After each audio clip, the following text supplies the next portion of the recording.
Well, with that being said, I want to call the meeting to order for Thursday, September 7th, 2023.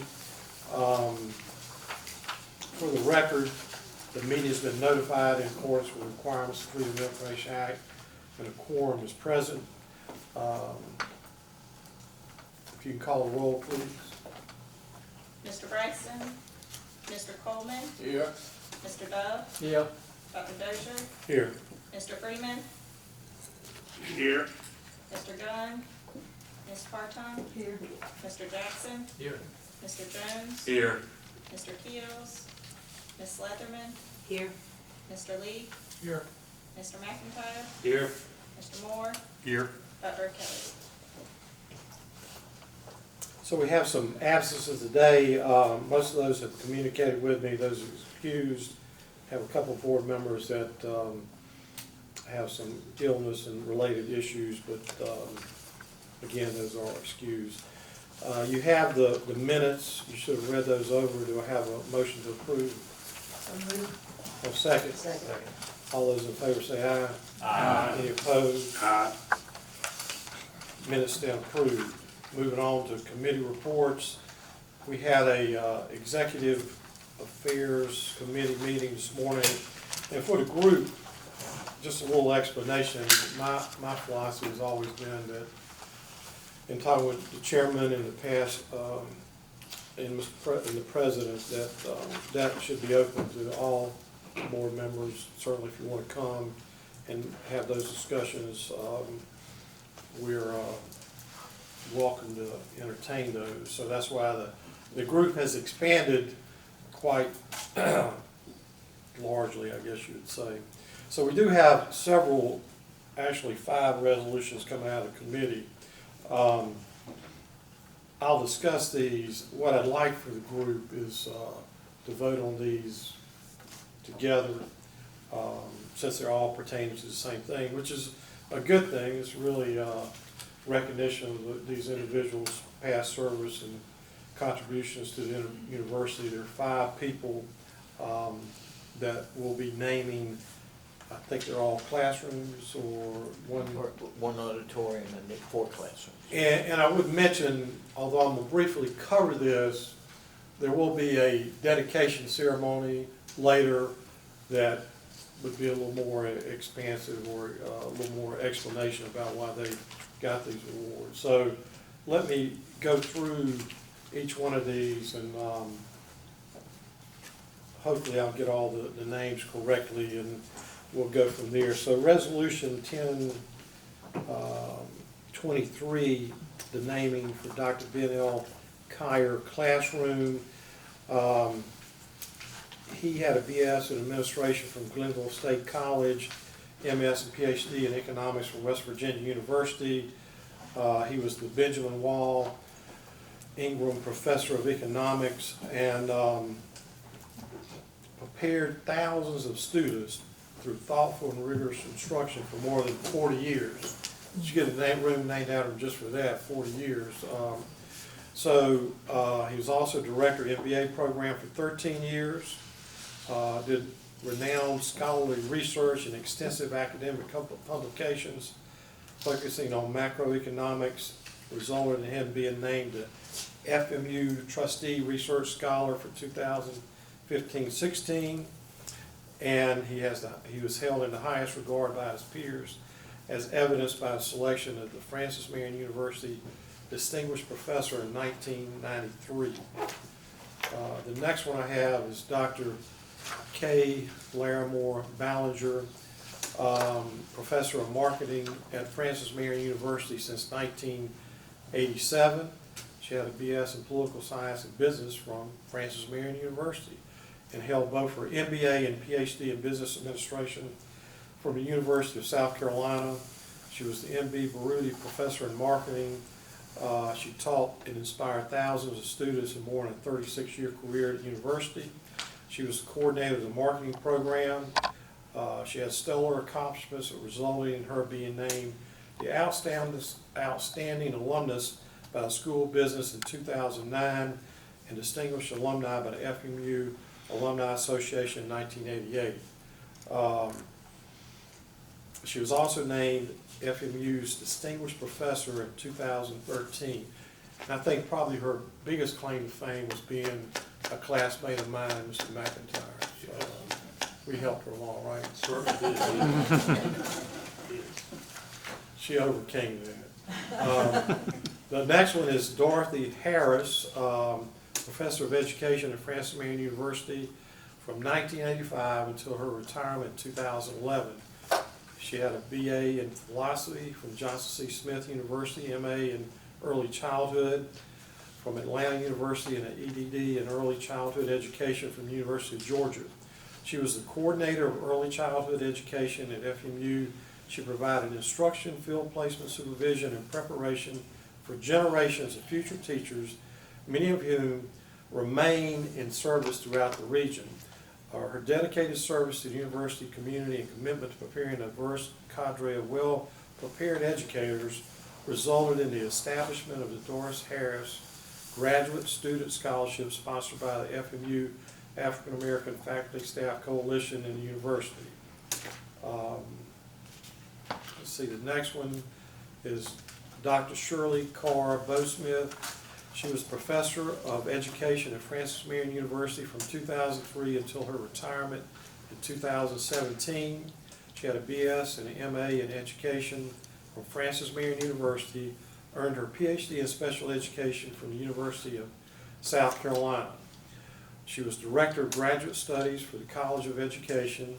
She developed and directed numerous degree programs that resulted in advanced placement for professional educators throughout the region. She was also the Dean of School Education. She led both faculty and students in enhancing the school's reputation for scholarship, research, and service. She was an active alumni. She continues to participate in various leadership roles with the Alumni Association and encourages hundreds of other alumni to become involved in supporting the university. And I think the last one is Dr. Stephen Tyler, Professor of Education at Francis Marion University from 1991 until 2022. He had a BA from Clemson, a MED from Francis Marion University, PhD from University of South Carolina. He served as Director of Graduate Studies for Francis Marion University School of Education during a period of substantial enrollment growth and program development. He was the program head for divergent learning and learning disabilities. Dr. Taylor was instrumental in preparing a cadre of teachers who provided opportunities for a population of students that were highly vulnerable. He's highly regarded by his students and his peers as a passionate teacher and trusted colleague. So I had a motion, came unanimously from the group. Mr. Jackson, do I have a second? Second. And all those in favor say aye. Aye. Any opposed? Aye. And this would be the time, if you want to say something nice about some of these folks that you may have worked with or associated with, or we can save that for the dedication. Thank you. Hearing none. We covered a variety of other topics during the executive session. I think that while it takes care of that, we'll move on to academic affairs and accreditation. Mr. Moore. Thank you, Mr. Chair. The Academic Affairs Committee heard from the Provost, Faculty Chair, Enrollment Manager, International Programs, the Deans of Academic Units, the Library, and we had a special appearance from Dr. Tatansky-Hooper with the McNair Institute. They were wonderful reports. There was a lot of information. I'm going to hit on just a few pieces of information in my report. The enrollment for fall 2023 is 4,022 students, which is consistent with last year. 42 degrees were awarded for the summer 2023 graduation. The speech language pathology program has received initial accreditation. There were several grants that the departments have went over. The departments of chemistry, psychology, and engineering were awarded a total of $564,000 from the South Carolina Research Authority and the South Carolina Department of Commerce to purchase equipment to help support each program.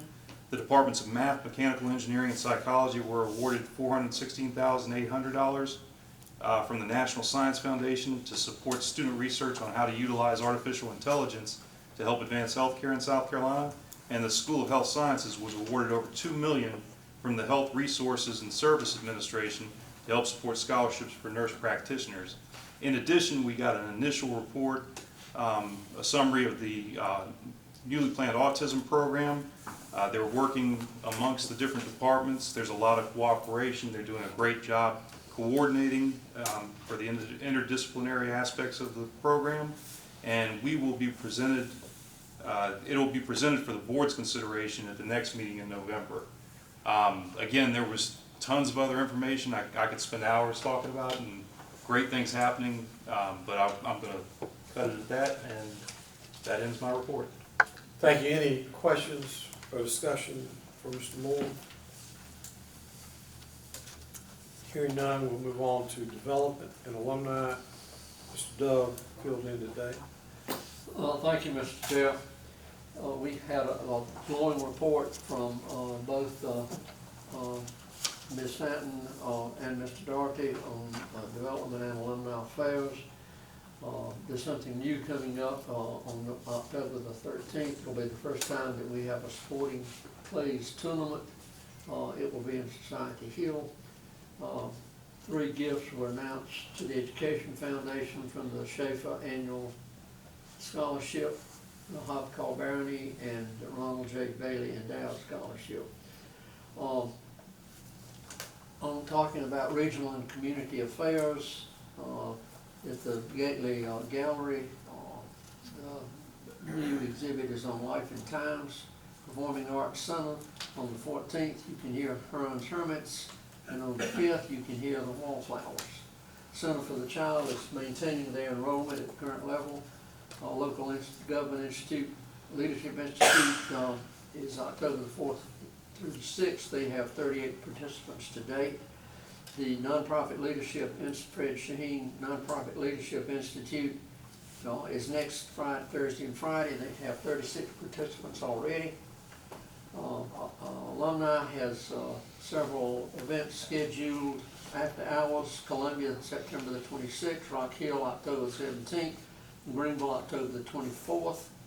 October the 21st, they will participate in the FMU Aglow here. On November the 15th is the Lifetime Member Oyster Roast, and the Senior Toast for graduating seniors, sponsored by the Alumni Office, will be November the 10th. That, Mr. Chairman, concludes all the great information we got from them. Any questions or discussion for Mr. Doug? Hearing none, we'll move on to financial affairs and facilities. Mr. Jackson. Thank you, Mr. Chairman. I have a brief report for you. We reviewed the budget summary report, which is in your package, and revenues and expenditures are in line for this stage of the fiscal year. The financial assistance tab reflects the continued commitment for institutional support, for scholarships, and also the 3rd year of increased support for the South Carolina need-based grants. We also received an update on all the construction projects, and I think Dr. Carter is going to speak to several of those in his report, but also in the back of your campus development booklet there's a comprehensive list of the stages of all the different projects, which is a good comprehensive list of everything. Also, we were informed that the stormwater project that we've been hearing about for the past year was completed and survived the baby hurricane last week, and everything went well and worked as planned. So that concludes my report, unless you have any questions. Thank you, Mr. Jackson. Any questions or discussions? Hearing none, moving on to student affairs and athletics. Mr. John. Good afternoon, everyone. The Student Affairs and Athletics Committee met this afternoon. We were joined by Dr. Chris Kennedy, Vice President for Student Life, and we were also joined by our distinguished athletics director, Mr. Murray Hartzler. Ordinarily, our meeting would lead off with a report from our Student Government Association president this year. Our president is Devin Campbell. He was unable to be with us today. He felt it was more important to be in class than to join the Board of Trustees, but I commend him on that decision. So Dr. Kennedy filled in for him in his place. Sort of the future goal of the SGA for this year is just to sort of increase awareness of the SGA on campus and to grow the brand and to get new members involved and to get new members to serve. They've got a number of different things going on. They've got a joint program with the Windy Hill Fire Department, Campus Police Department regarding safety. They've got a voter registration drive in conjunction with the Francis Marion University NAACP chapter. They've got a commuter appreciation day event, and they're also looking for partnership with student organizations to see if they want the SGA for events to get their organization some additional publicity. SGA elections were intended or scheduled to be held last week, but they were postponed due to the hurricane, so they're now scheduled for the week of September the 11th through the 15th, which is next week. I now understand that elections are held electronically, so I would think by this time next week or next Friday, we'll know the results of those elections. So that was the report from SGA. We appreciate Dr. Kennedy for that. Then Dr. Kennedy shared his report around student life and housing and residence life, and I told them in our meeting that I wouldn't adequately be able to convey his excitement and enthusiasm to you guys, but I would give it a shot. But he's excited about this school year and everything that's happening on campus.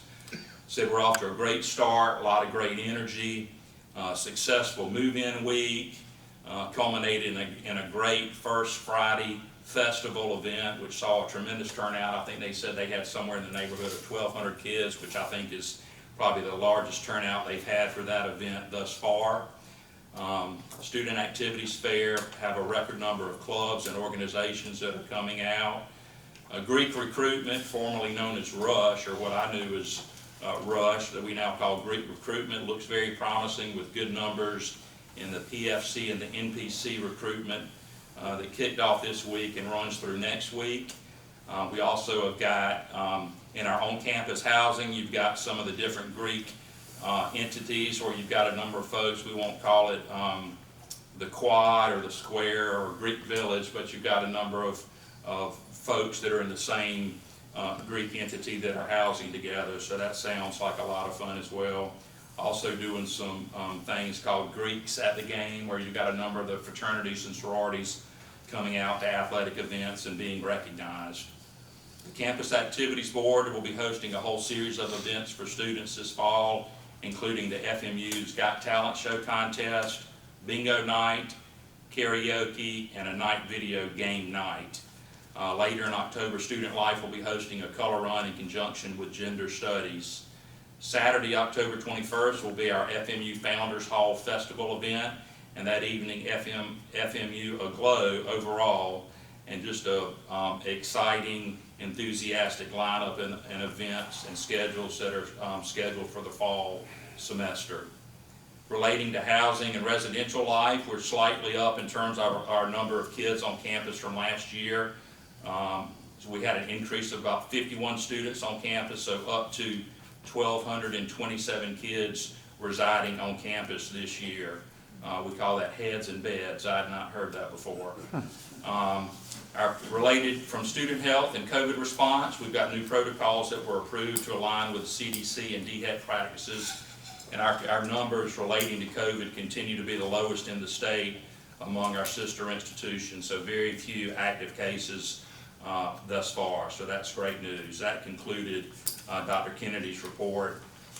Then Murray jumped in with some athletic reports. Not a whole lot going on with athletics since our last board meeting, kind of a dead time in terms of teams competing, but a lot of recognition for academic accomplishments during that period of time, and so there's lots to share with you in that regard. So 7 FMU teams, golf, softball, men's tennis, men's soccer, women's soccer, and volleyball earned team academic awards from their respective coaching associations for the 22-23 year. I think that's likely the highest number yet. I think Murray also said that the golf team was in its 10th consecutive year of academic awards. 22 student athletes garnered academic All-America recognition from their respective coaches association. 61 FMU student athletes earned Division II ADA Academic Achievement Awards for the 2022-2023 school year. So to qualify for that achievement award, a student athlete must have a 3.5 or higher GPA on a 4.0 scale and attended a minimum of 2 years, 4 semesters of college level work. That was also the highest number yet, I believe. Women's soccer, under a new coach, Sam Holmes, is off to a 2-0 start for the first time since 2001, so that's exciting. Relating to athletics and fundraising, the Swamp Fox campaign has just kicked off, so you'll be receiving mailings. Be on the lookout for those. The annual golf tournament that's held in October is on October the 27th. That's to raise funds for the golf team, and our main sponsor for that is Sunoco Products, so we appreciate those guys as well. And one last note, we added one new athletic program this year, and that is acrobatics and tumbling, and that's under new first-year coach Brittany Reed. Rev? Yep, Brittany Rev. One last thing I was asking about with all the renovation going on around campus, how that was maybe disrupting sports, or was it having any impact at the library? And somebody noted that there had been a lot of athletes going to the library to do studying. I wasn't aware that happened, but that was an exciting note as well. So good to know that athletes are spending time at the library. And that concludes my report. Thank you. Any questions or discussion? Y'all can ask questions. One question each. Hearing none, we'll move on to my favorite part of the agenda, the President's report. Dr. Carter? You know, Mr. Chairman, let me begin by just correcting, or maybe not correcting, but simply illuminating more about Trustee Jones's comment. You know, they leased the entire bed for the semester. So if they want to put the rest of their body in there with the head, they're allowed to do that, okay? And I don't think, Sherry, are you here? She's not here. I don't think there's an extra charge for the whole body, okay? So by the way, that was not my term. That was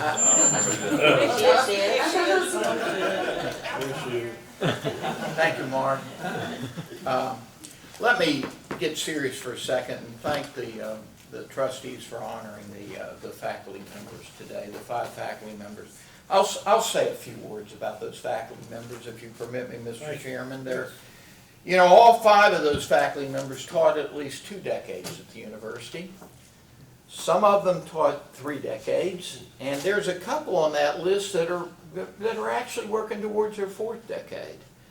What do they have in common? Every one of the 5 happen to be extraordinary teachers. Every one of the 5 has compiled records of prolific scholars. And all 5 of the 5 are truly legendary faculty members of Francis Marion. If you go back and you talk over the years about what do you remember about business most, you're going to hear Kay and Ben's name come up over and over again by alums. And the same thing with Shirley and Stephen Taylor. You know, they're just richly admired across the campus. And of course, Dorothy was the founder of our early childhood education program at the university. So early childhood graduates all across the state of South Carolina can attribute their education to that fine work that Dorothy did at the university back during the very, very early days of the university. So, and Mr. Chairman, one point I want to make. These 5 faculty members were nominated for this honor by their schools. Okay, so that this isn't something that the board got together and say, let's just pick 5. These names came from their colleagues, which in my mind makes this kind of recognition all the more meaningful. The board did this a few years ago when we built the new village, what do we call the villa apartments, okay? And we went out to the university community and we said, send us in the recommendations for the people who should be honored in the naming. And all of those buildings were named after faculty and staff.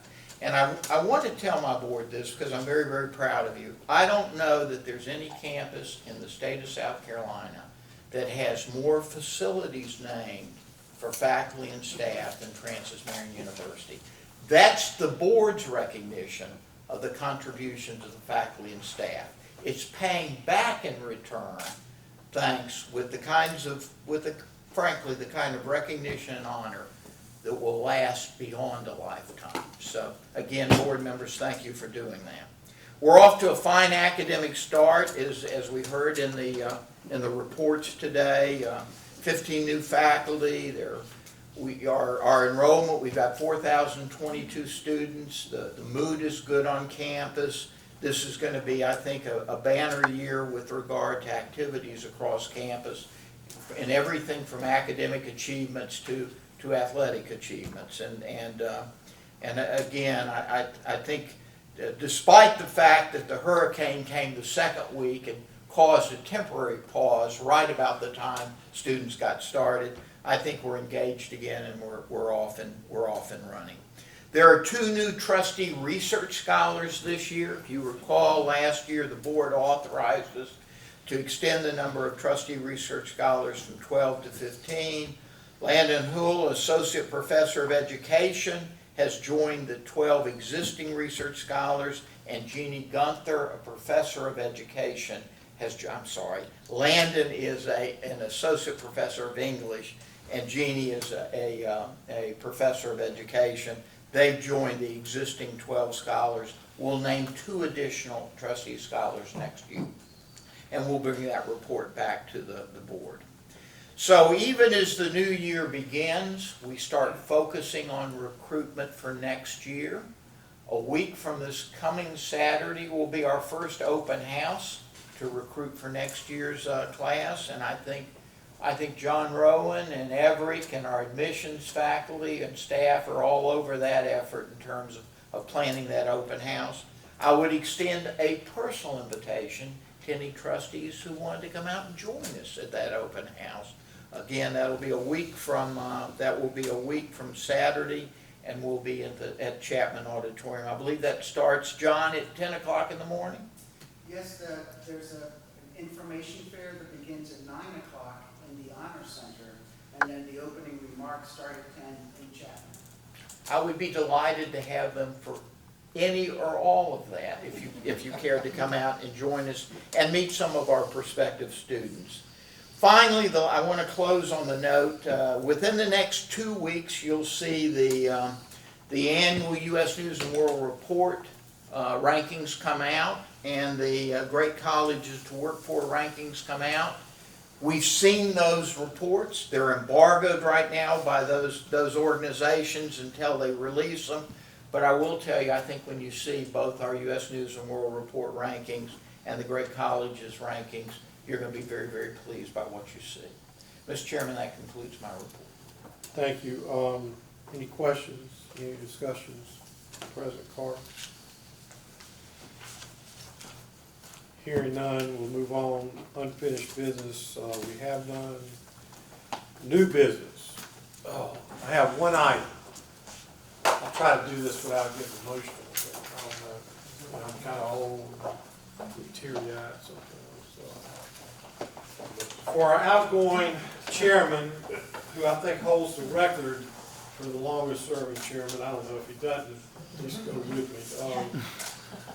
Board of Trustees from June 18th to June 2023, this was his second term, so 9 years, 10 years, I don't know. It seems like forever.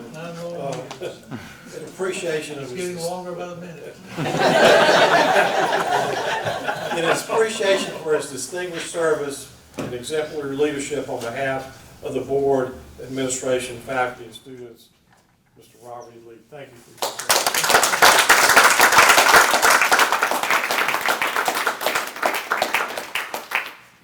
Speech. He's ready to go. That's right. Thank you, Mr. Lee.